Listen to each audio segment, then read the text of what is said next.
చాణూర ముష్టికులు ఇద్దరితో బ్రహ్మాండమైన మల్ల యుద్ధం జరిగిందండి.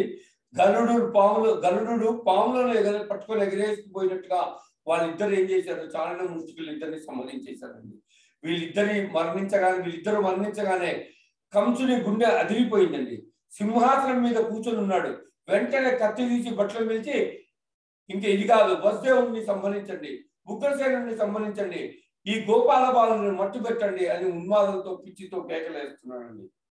అప్పుడు కృష్ణుడు ఆ కంసుడు కూర్చున్న సింహాసనం మీదకి ఒక్క దూకు దూకాడండి. కంసుడు జుట్టు పట్టుకున్నాడండి. అంతే, కంసుడు పంచత్వాన్ని పొందేశాడండి. వాడు చచ్చిపోయాడండి. కంసుడి మీదకి కత్తి విసరలేదు, యుద్ధం చేయలేదు. కృష్ణుడు కంసుని పట్టుకొని సింహం ఏనుగుని ఎలా ఎత్తుకుపోతుందో అలా కిందకు ఈడ్చుకువచ్చి గిరగిరా తిప్పి అతన్ని శరీరాన్ని సభ మధ్యలో పారేశాడండి. తదనంతరం ఉగ్రసేనుడికి పట్టాభిషేకం చేసి దేవకీ వసుదేవులను విడుదల చేసి యజ్ఞోపవీతాలు వేసుకొని ఉపనయన సంస్కారం పొందారండి.